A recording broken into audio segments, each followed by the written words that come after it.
Women's Power to Heal Mother Earth. Ode to Flaco. Flaco, the Eurasian Eagle Owl, beloved citizen of New York City, died sometime early Friday morning on February 23rd, 2024. The snow moon had just risen in the eerie early morning. Researchers from Spanish Ministry of Science and Innovation traced the unique lunar communication behavior of Eurasian Eagle Owl during each of the major phases of the moon. During the full moon, the Eurasian Eagle Owl is turned on by moonlight. The brighter the moon, the more frequent the calls to their mate. And along the owl's vocalization is the moon's aspect on the owls, and this visual study tells us that few have looked at the interspecies communication of nocturnal birds, and these findings provide further evidence of the lunar cycle effect on the behavior of our animal species, and in this case, on Flaco, our beautiful, beloved Eurasian owl. I choose to think that on the night of the snow moon, the full moon, that this celibate monk-like bird was responding to his palpitating heart for his beloved owl mate. Eagle owls communicate similarly at dusk and dawn when the moon is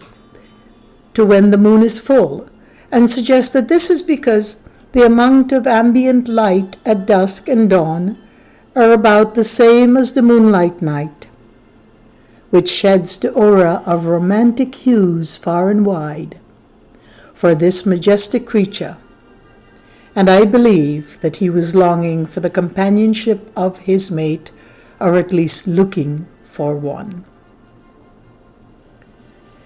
In his radical journey from captivity at Central Park Zoo, from the time he was a fledgling 13 years ago, to his absolute freedom on the historic day of his death, of his release on February 2nd, 2023, when his cage was cut open, it demands our reverential awe.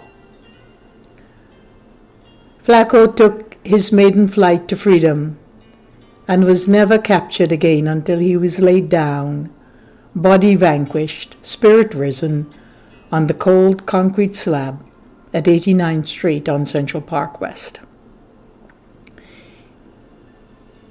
Flaco's momentous act of freedom has split open each and every one of our hearts. Owls are known to never follow the herd. They live independently, cherishing their own company. They are the outlier of the avian species. This freedom seeker is a magical, mystical New York story. Flaco is helping every disciple to reveal their own backstory. Like every act of martyrdom in deeply troubled times, Flaco's plunge to certain death instills a reverence for the life force, diminishing our fears, the ones we carry around, toxic urban disease, death and dying. My own story swelled up inside my throat. I grew up in Greenwich Village, left the city to build my nonprofit school in the wilderness of North Carolina, on acres of Cherokee forest where I could seed my Ayurveda gardens.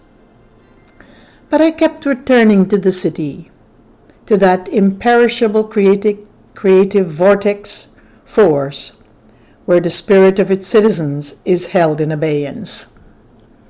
After 20 years, the tide of harmony had turned in my forest. Barbarism against my person, as a spiritual person, a woman of color, a successful woman, a woman of Hindu origins, a woman of robes. The violence escalated, targeted as I were by the brutal network of the many tentacled patriarchs. But that's another story. I'm just hinting at that story so I can tell you my understory that goes with the inspiration I've received from Flaco. So just a few months ago, I decided to close my operations in North Carolina and return to my home base in the city, largely because I heard and empathized with the story of Flaco's flight to freedom and of his new habitat in Central Park West. I announced to my dear friend Russ Malley that I was looking for my home in the Upper West Side so that I too can bask in the holy companionship of this majestic mystical creature. Perhaps he would take to alighting on my windowsill as well, the way the herd of deer in Pisgah Forest used to alight in my gardens, blessing me with their adoring favor. Born in captivity, from parents who were also born in captivity, the zoo observed that just in 2 weeks after Flaco took flight, he was hunting and successfully consuming prey, a vast improvement in his flight skills and his confidence to maneuver around the great oaks in Central Park West. In the weeks that followed, Flaco ruffled feathers and started to capture the heart and imagination of the city. He made several visits to fire escapes, peering unaffraidly into windows as he vertically, horizontally, and diagonally flew his rounds in his wider preferred habitat, the entire park, with occasional appearances to his favorite perches. He managed to escape capture and slickly evaded New York City Blues, whose attempts to recover him were futile. One policeman supposedly said it was a hoot. The little wise guy kept flying off.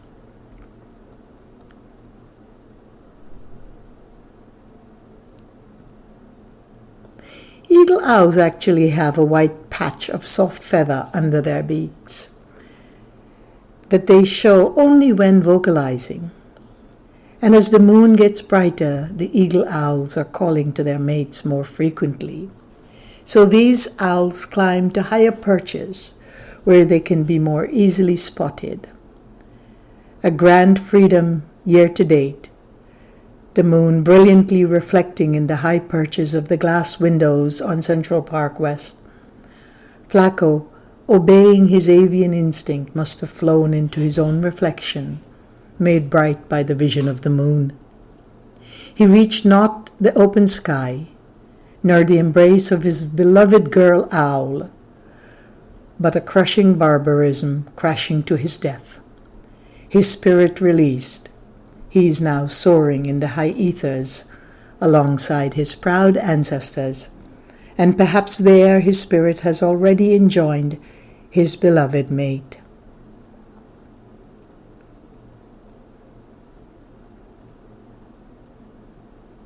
Born in captivity, from parents who were already born in captivity, Flaco took flight to his freedom. In my Vedic ancestry, the owl represents Shakti, the primordial feminine energy force. Owls reflect the power of moon magic. The owl's female side represents intuition and seeing with insight into all things that remain dark for us humans. The owl teaches us to recapture our primordial feminine inheritance and its history, lunar rhythm, and purpose. We can restore the sacred balance and heal ourselves, our species, and our world if we abide in the energy of this mystical, magical creature and their messages. The owl especially reminds us women to uphold our resilience, creativity, and bravery,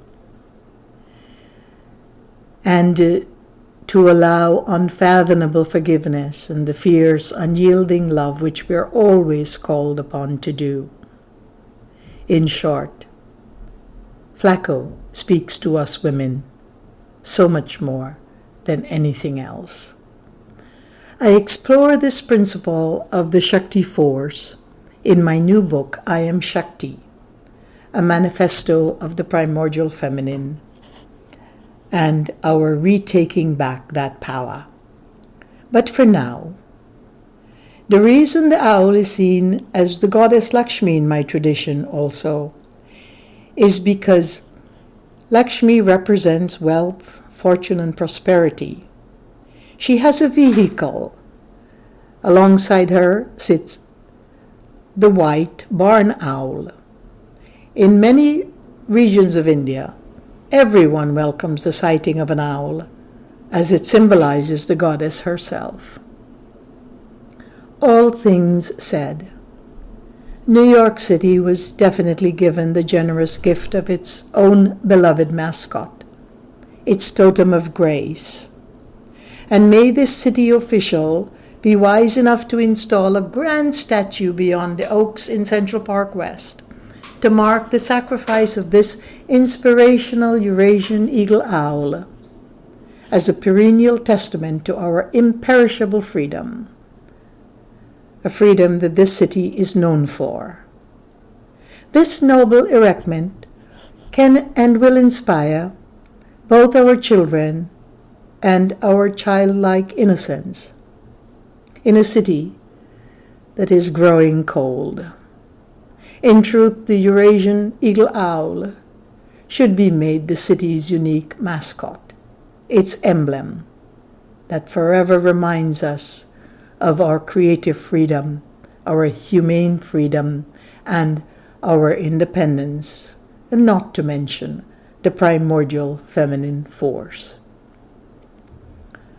The next snow moon will occur in the year 2025, around the anniversary of Flaco's freedom and death. May we always remember Flaco, and my ode to Flaco also reflects my own story, your story, and all of our stories in this magnificent city, which really should be called Flaco City instead of the Big Apple. Farewell for now, and peace be your journey.